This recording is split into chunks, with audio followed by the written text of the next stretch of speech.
October 5th? I can't remember the year. A May ceremony, as it's been told to me now,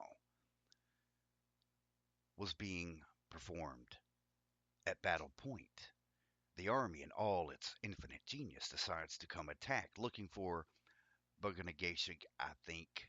Old Bug, they called him. There's a school there named after him. It's a very interesting story. Anyway, they come steaming across Leech Lake. Now, Leech Lake is the second or third largest lake in Minnesota, and you cannot see the other side.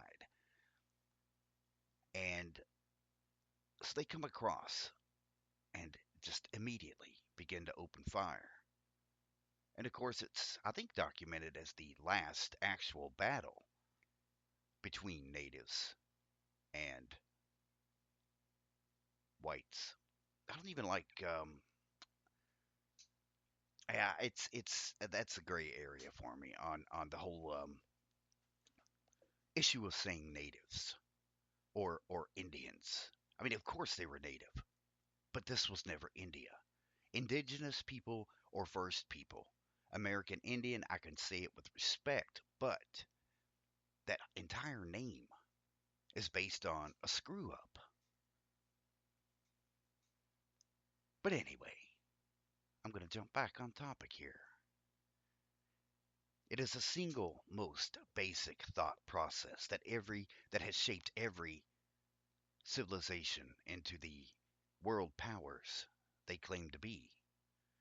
So when a few are given a position of power, such as these tribal police, power over their friends and family, human nature dictates that they will view themselves as, quote, higher on the totem pole, so to speak.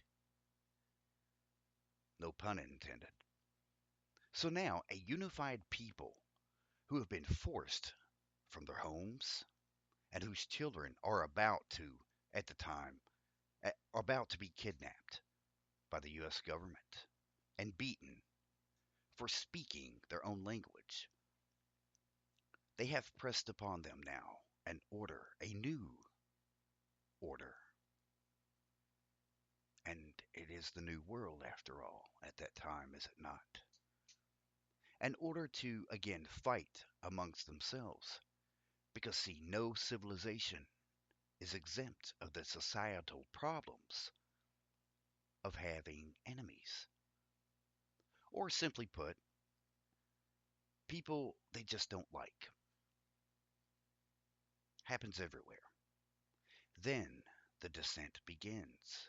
A people in control of their own societal structures and belief systems, overpowered by a race of beings with advanced technology that allows them to essentially throw pieces of metal into the bodies of their enemies from great distances, as well lobbing solid balls of iron from ships and mobile cannons. They have descended and invaded the continent with a pace of such ferocity that a decline of population has occurred from an estimated 4 million, and I've actually heard higher accounts than 4 million, to some 300,000 in only 500 years. And I know there may be some issues about that 300,000 because I was just reading an article earlier that talked about the Indian Health Services, and they take care of about 48,000. So, depending on where you get your facts and your information, but there are 567 federally recognized tribes in the United States. But do you think that ever ceased? Do you think that the concept of divide and conquer just disappeared since we're not in, quote, times of old, as it were? Of course not. Matter of fact, I'm going to take this moment. I'm going to do another coffee refill. I know I shouldn't be drinking coffee, especially after midnight. Who the hell does that? Well, I fucking do. Okay, there's one explicit word, so there, the click was not in vain. But I want you to think about for a moment the gathering of people who came together in the 1875 or 6 as a form of resistance, and to learn this ghost dance that Wavoka taught in his vision. I want you to think about the fact that they were peacefully protesting. And then just think about that Dakota Access Pipeline, because these moments are almost one and the same. And the government, 500 years later, responds exactly the way. Now, check out this. You can find this at YouTube. It's a documentary called A Crude Awakening. A Crude Awakening. Now, I'm going to play this clip from it, which ironically is 4 minutes, 20 seconds long. That's a great number. Anyway, coffee time.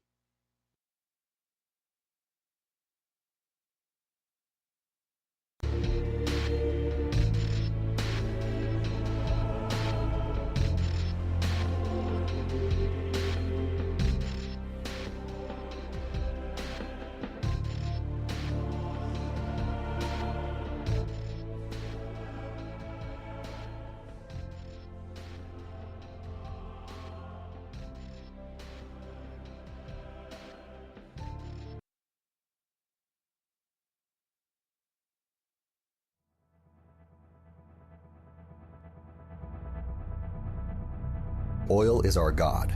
I don't care if somebody says they worship Jesus, Buddha, Allah, whoever. They actually worship petroleum.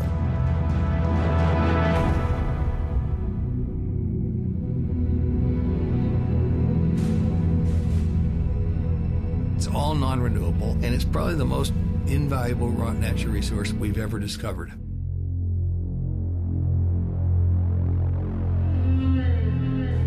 We're moving from an era of cheap, abundant energy to an era of scarce, hard to get, expensive energy.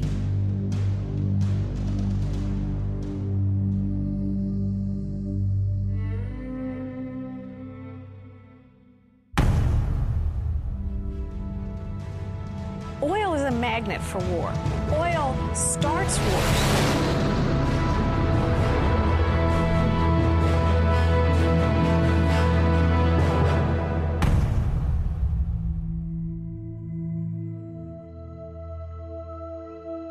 The demand is so huge, there is nothing that we can imagine to replace oil in those quantities. Not 1 in 100 of the people in our country have any inkling of the potential problem that we're facing. So we enter an entirely new world of quite unbelievable dimensions, and yet it's only a few years away.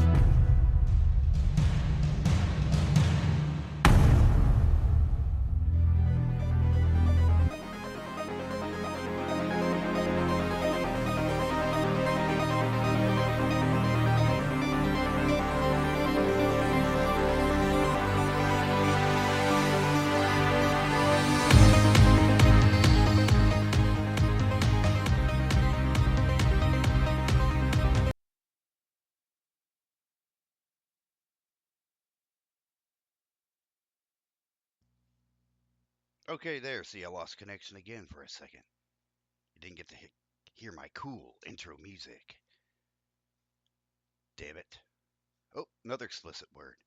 Yes, I have my own black gold addiction, although it comes in the form of a can from Maxwell House, and it's the Intense Bold because it doesn't give me heartburns. So, as I said before the little connection drop there, I said I was going to tell you about the continuation of the methodically articulated plan to ensure the dissidence, the continued dissidence of Native Americans. And again, that bit of audio you heard was from a documentary that you can find on YouTube. Very fascinating, called A Crude Awakening. So let me tell you about an organization, or maybe I should say a division. In fact, I find it interesting that Google Almighty defines the Bureau of Indian Affairs, the BIA, as a division within the Department of War, initially created by John Calhoun, March 11th, 1824. Division. That word seems to be very prominent. The BIA is an agency of the federal government. With the U.S. Department of the Interior, it is responsible for the administration and management of 55,700,000 acres of land in trust by the United States for Native Americans, Native American tribes, and Alaska Natives. The responsibilities include providing health care to American Indians and is today known as IHS, or Indian Health Services. Why is this important? Well, we'll get to the IHS, but the BIA, the Bureau of Indian Affairs, just yesterday, a department, again, of the United States government, founded, allegedly, the BIA for the benefit of Native Americans and whose staff and representatives consist of members of Native American tribes. Bureau of Indian Affairs sending agents to clear Dakota access protesters from site. That is a direct headline from an article posted yesterday by the Washington Post. So agents of the very department created for and of the First People are being dispatched to clear their own blood, their own people, from protesting another pipeline that could, and most likely will, be a seed of tragedy. As I said, as one of many, for the people of Standing Rock Reservation. So here again, now coming into play is another version of the divide and conquer, the U.S. Calvary 101. Is it any surprise, really, since police officers from, at my last count, 7 states, 7 other states, police officers have descended on a protest camp at Cannonball, North Dakota, to inflict and attack peaceful, unarmed water protectors. It's no surprise at all, really. This is a repeat. This is a repeat of Wounded Knee. It's a repeat of the siege of Wounded Knee in the 70s, of which my wife's uncle is one of the co-founders of the American Indian movement. So I had a lot of first-hand truths of what really happened versus what the media, the mainstream media, posted that happened. It's also ironic that as I read the article, or earlier read, there is, I was thinking at the time, in the form of a paid ad to the right of the article, a link to something called DAPLpipelinefacts.com, which I didn't really get to go to. I was in the process of reading some of that by the time I went live, but I realize there are propaganda machines on both sides of this Dakota Access Pipeline issue.